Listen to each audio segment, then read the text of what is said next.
All right, today we're diving into the really powerful and, let's be honest, pretty complex world of immunosuppressant drugs. These are the medications that make some of modern medicine's biggest miracles actually possible. I mean, just think about it for a second. An organ transplant is truly nothing short of a miracle. It's the chance to take a deep breath again, to live without being hooked up to a dialysis machine, to actually see your kids grow up. It is quite literally a second chance at life. But here's the incredible paradox, the central conflict of this whole story. The very immune system that you rely on to protect you, to fight off every cold and flu, it looks at that brand new life-saving organ and sees an enemy, a foreign invader, and so it does what it's built to do. It attacks. Now, this attack has a name. It's called a graft rejection reaction. And it's tricky because the immune system is doing its job perfectly, but in this one specific case, it's the absolute last thing we want to happen. If you don't stop it, this reaction can damage and destroy that precious new organ. This is the battle that has to be won after every single transplant. So, to make all this a bit more real and less abstract, let's follow a patient's story. I want you to meet Sam Jones. Sam is a 35-year-old mechanic, and he got a kidney transplant 2 years ago. His story is really the story of millions of people who depend on a very carefully balanced set of medications to protect that second chance they've been given. So every single day, Sam takes this precise cocktail of drugs. It includes things like cyclosporin and mycophenolate mofetil, and as you can see, each one belongs to a totally different class. They each have a unique job to do as part of this coordinated strategy to convince his immune system to stand down. So how exactly does this defense team of drugs protect Sam's new kidney? Well, to get that, we need to take a quick look at the immune system's battle plan and then see how these drugs so cleverly manage to sabotage it. Okay, so this table here gives you a bird's-eye view of the major classes of drugs we use. If you look, you'll see Sam's medications fall into two of these really key categories: cytotoxic agents and conventional anti-rejection agents. Let's dig into how they work together. And this diagram, this is the key to understanding why a combination of drugs is so vital. See, the immune response isn't just one single event. It's a cascade, like a series of dominoes falling. It's one signal triggering another, which activates some cells, which release another signal. You get the idea. The whole goal of the therapy is to step in at different points along that chain to stop the reaction cold. So let's zoom in on Sam's first drug, cyclosporin. It works way up at the top of this cascade. Its job is to block the production of something called interleukin-2. You can think of interleukin-2 as the go signal for T cells, and T cells are the immune system's frontline soldiers in this attack.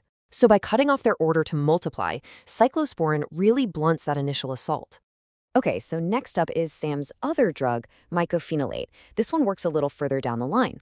It's a cytotoxic agent, which is a fancy way of saying it directly stops immune cells from being able to divide and multiply.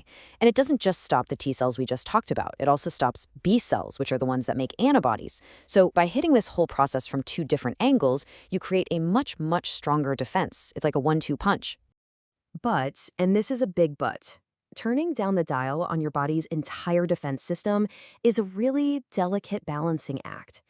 This incredible protection comes with some pretty significant risks and side effects. There's a price to be paid. The number one absolute biggest risk for any patient on these drugs is infection. When your immune system is dampened, even something like the common cold can turn into a serious problem. And then, the drugs themselves have their own baggage.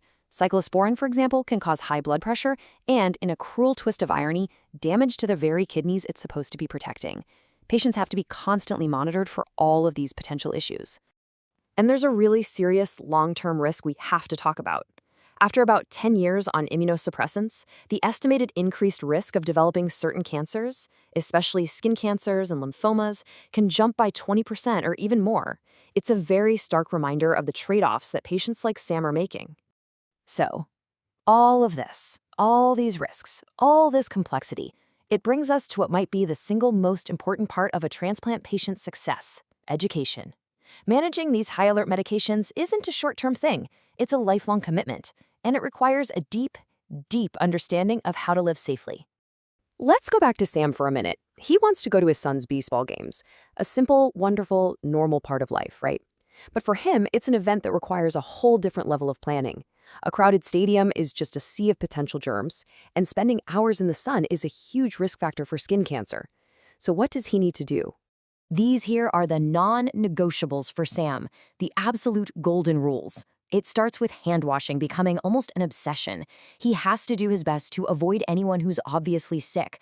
His medications have to be taken at the exact same time every day to keep the drug levels in his blood stable. At that baseball game, a hat and sunscreen are absolutely essential. And maybe the most important one, every single healthcare provider he sees, doctor, dentist, everyone, has to know he's immunosuppressed. And that education has to be incredibly specific. I mean, look at this comparison for just 2 of Sam's drugs. Mycophenolate has to be taken on an empty stomach for it to be absorbed right. Cyclosporine, on the other hand, should be taken consistently with meals. And then there's the classic one you hear about. Never, ever take cyclosporine with grapefruit juice. It messes with the enzyme that breaks down the drug and can cause the levels in the blood to shoot up to dangerous highs. And it's not just grapefruit. The list of potential interactions is just huge. This slide shows just a few: common antibiotics, some seizure meds, even an herbal supplement like St. John's wort can totally throw cyclosporine levels out of whack.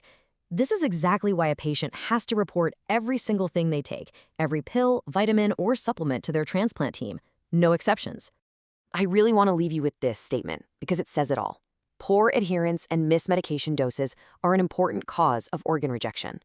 For patients like Sam, these drugs are the literal lifeline protecting their new organ, their gift of life. And that daily, hourly, lifelong commitment to managing them safely, that is the absolute key to making it all work. For them, mastering this defense is truly a matter of life and death.